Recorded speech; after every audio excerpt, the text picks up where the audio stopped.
Qui n'aimerait pas être reconnu comme un expert dans son domaine? Expert en marketing, expert en mathématiques, expert en chimie, expert en sciences atomiques, expert en physique quantique, expert en musique, expert en gestion, en communication, expert en amour.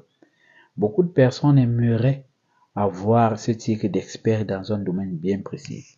Alors aujourd'hui, nous allons parler de comment devenir un expert dans un domaine bien spécifique. Une aventure vraiment réalisable, mais avec une approche et des méthodes bien pratiques et cohérentes. Et pour cela, si tu veux devenir expert dans ton domaine, si tu veux avoir des compétences et devenir un expert dans ton domaine, reste avec moi jusqu'à la fin de la vidéo car je te donnerai quelques petites techniques qui t'aideront de quitter de novice à expert dans ton domaine ou dans n'importe quel domaine, mais à la condition que tu respectes les étapes que je te fournirai. Pour chaque méthode simple et même classique, tu peux devenir expert. Alors, comme première méthode, afin de devenir expert, car toute personne dans ses études aimerait être appelé expert, l'expert en mathématiques, l'expert en musique, en composition, l'expert musical. J'ai cette envie et je suis en train de travailler pour devenir expert dans mon domaine. Et je pense que c'est cool en fait de devenir expert dans un domaine, pas forcément besoin d'aller à l'école. Et toi qui me regardes, je suis sûr que tu aimerais être appelé expert. Et comme première méthode à faire, choisissez un domaine qui vous passionne le plus. Pourquoi? Parce que la passion est l'auteur de l'apprentissage. La passion vous permet de passer au-delà des obstacles. Et cela te permet de faire des choses avec envie et avec volonté. Et cela facilite la persévérance.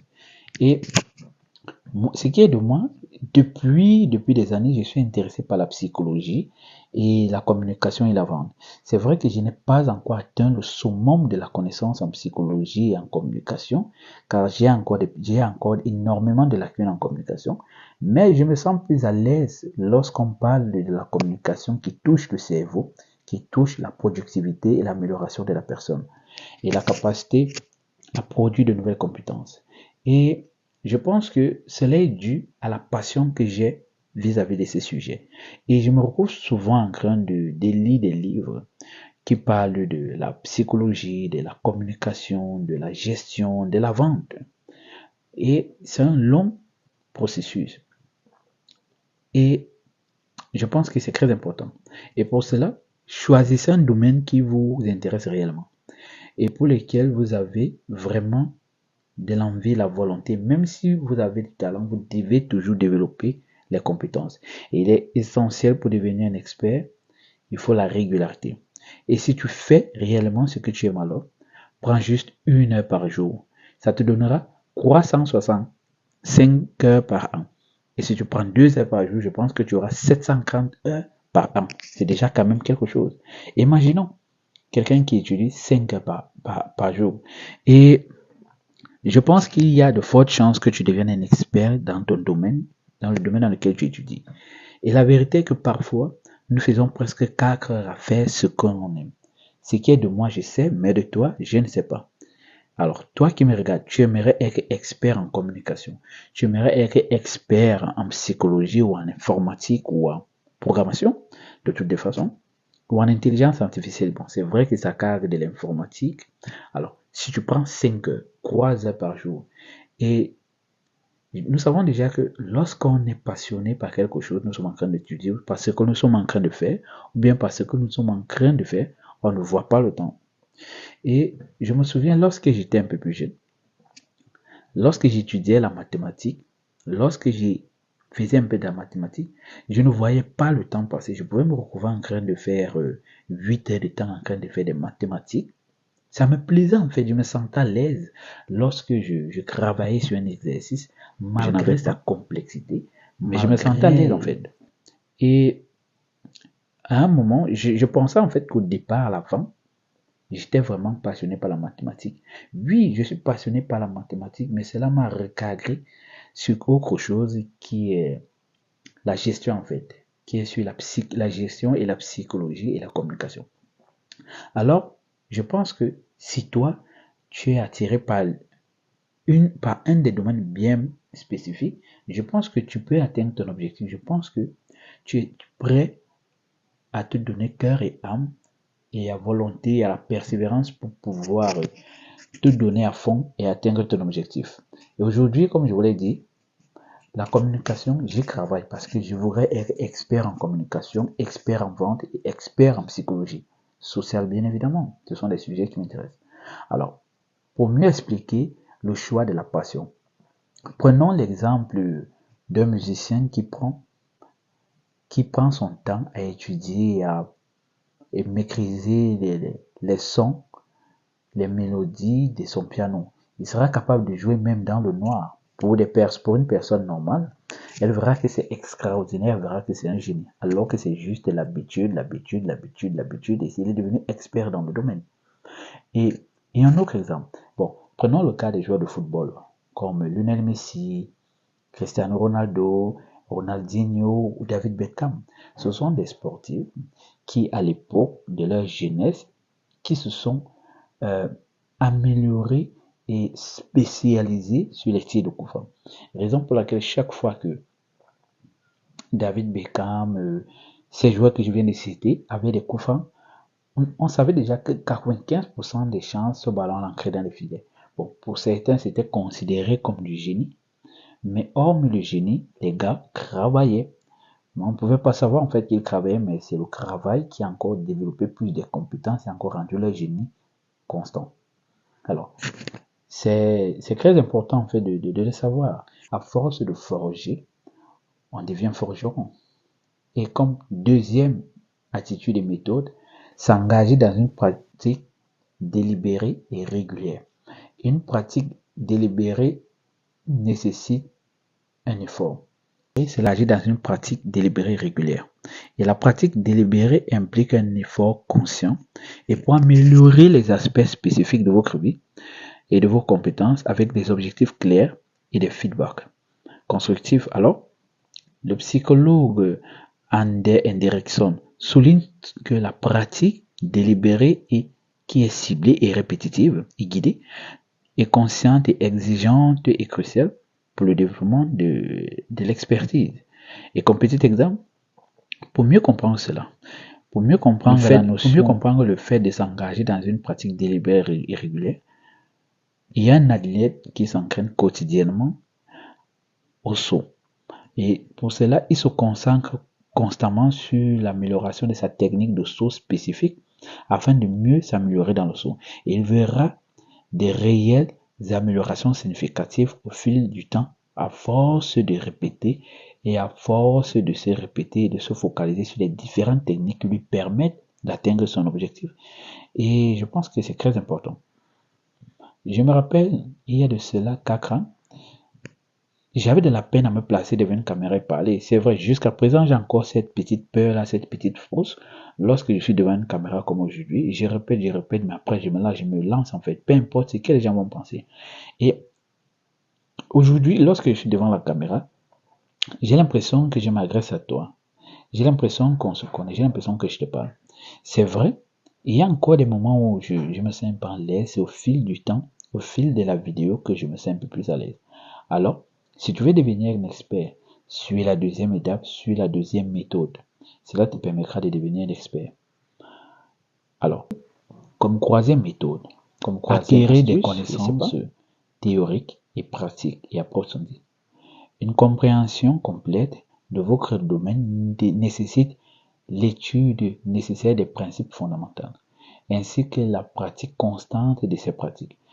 Car, je dis bien, il est bien dit, j'ai lu 20 livres sur l'informatique, la médecine, 20 livres sur la psychologie ou la communication, la gestion ou la musique, mais que tu es incapable de mettre en pratique tout ce que tu as étudié. Et je pense que c'est l'une des pires erreurs. Mais si en une année, tu as eu à lire tous ces livres et que tu n'as pas mis en pratique, c'est comme si tu dis que tu as lu 20 journaux juste pour laisser le temps passer. J'ai fait ces erreurs et je sais ce que ça fait. Et j'ai commencé à m'intéresser à la lecture en 2019 et j'ai lu énormément de livres sur la communication, le marketing, les techniques de vente. Mais je n'ai rien mis en pratique. Et j'ai vraiment tout perdu.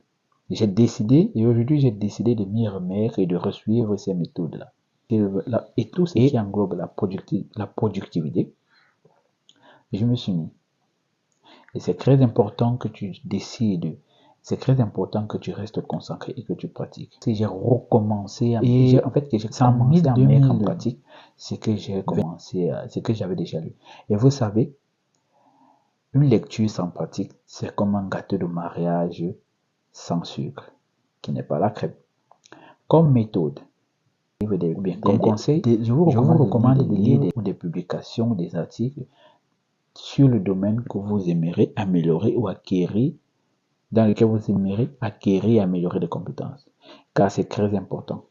Car c'est très important de pratiquer. Ce n'est que dans la pratique que l'on obtient les retours clients, que l'on obtient les critiques. Peu importe des critiques, que ce soit des critiques calomnieuses, que ce soit des critiques raciales, c'est très important. Prends tout ce qu'on te donne. Ça t'améliore en fait. Et c'est pour ça, moi j'aime, lorsqu'on critique mes vidéos, j'aime qu'on commande, on me dit, ta façon de t'exprimer n'est pas bonne, ta technique d'approche n'est pas bonne, ta façon de parler n'est pas bonne. Moi j'aime ça parce que ça me permet à moi d'améliorer ma communication. Car mon objectif c'est de devenir un expert. Et je ne peux pas devenir un expert si je ne pratique pas et que je n'expose pas mon travail. Ce n'est qu'en exposant mon travail que j'aurai le retour client, qui sont les commentaires, qui sont les critiques. Alors dites-moi dans les commentaires, qu'est-ce que vous pensez des vidéos que je fais, qu'est-ce que vous pensez de mes sujets ou bien de mes approches, et dites-moi comment est-ce que vous souhaiterez, vous penserez que je devrais aborder chaque sujet. Alors, si tu penses t'améliorer dans ton domaine, ce n'est pas dans la théorie, mais c'est dans la pratique. Alors, je t'invite à pratiquer. Car l'expert ne devient pas expert dans la pratique, bien que la théorie a sa place. Ou encore, pour des ingénieurs en informatique, un ingénieur en informatique, comme j'aime prendre les exemples sur les informaticiens parce que c'est beaucoup de pratique. Et il y a certains cancres, je dirais, il y a certains cancres informaticiens qui n'aiment que la théorie sans la pratique. Et c'est ça, tu ne peux pas dire que tu veux être informaticien, tu n'as pas étudié l'algorithme, mais tu n'as pas pratiqué. Conseil ou astuce, trouvez un mentor ou apprenez des experts actuels. Moi, j'ai énormément de mentors. Et il y a des mentors que j'ai même choisis sans leur permission. Et que ce soit dans des livres, que ce soit dans des chaînes YouTube, que ce soit dans des podcasts, que ce soit dans des conférences, j'ai énormément de mentors. J'ai des mentors américains, j'ai des mentors français, et ainsi de suite. Et la plupart de mes mentors, en fait, sont anglo-saxons. Et dans le domaine dans lequel je vais étudier, ce sont les Anglais. Ce sont les Anglais. Je pense que ce sont des personnes qui sont moins dans la théorie, mais plus dans la pratique. Et c'est ce qui montre leur supériorité dans le marketing, dans le marché du commerce et dans le marketing en fait, dans le marché en fait du travail. Et pour cela, cela va vous permettre de développer des insights. Et je vous suggère d'apprendre des experts actuels en suivant des formations, des conférences, des podcasts, ou bien tout simplement trouver un mentor. Et vous savez, le mentor, c'est pas forcément une personne chez qui tu demanderas, je veux que tu sois mon mentor. Non, tu n'as pas besoin de payer. Tu peux voir telle personne et tu commences à t'adapter, à suivre ses pas, ses actions, ses faits et gestes. Même si ce serait très impossible pour toi de suivre tous les faits et gestes, évidemment, de tes mentors. Mais cela peut te permettre d'apprendre de lui. Cela peut te permettre de commencer quelque part et de suivre la cadence. Alors, prenons l'exemple de quelqu'un qui s'y intéresse à la gastronomie et qui préfère, bon, disons mieux à la pâtisserie. Et il adore le flan. Il adore les gâteaux, il adore les pancakes. S'il ne s'adapte pas à un mentor, s'il ne suit pas un mentor, s'il ne voit pas ce que la personne qui a atteint le sommet du niveau en pâtisserie a atteint, je ne suis pas sûr vraiment qu'il pourra avoir des conseils. Et comme cinquième méthode, soyez patient et persévérant dans la pratique. Il faut vraiment être constant dans la pratique. Parce que la pratique, en fait, de l'expertise, c'est la pratique. Je pense même que pour devenir expert, tu peux sauter, tu peux passer moins de temps sur la théorie et plus de temps sur la pratique. Parce que ce n'est que dans la pratique que tu peux créer la théorie. Et c'est dans la pratique que tu peux corriger la théorie. Bien que la théorie donne place à la pratique, mais c'est la pratique qui corrige la théorie. Et je pense que pour devenir expert, tu as besoin de 50 000 heures.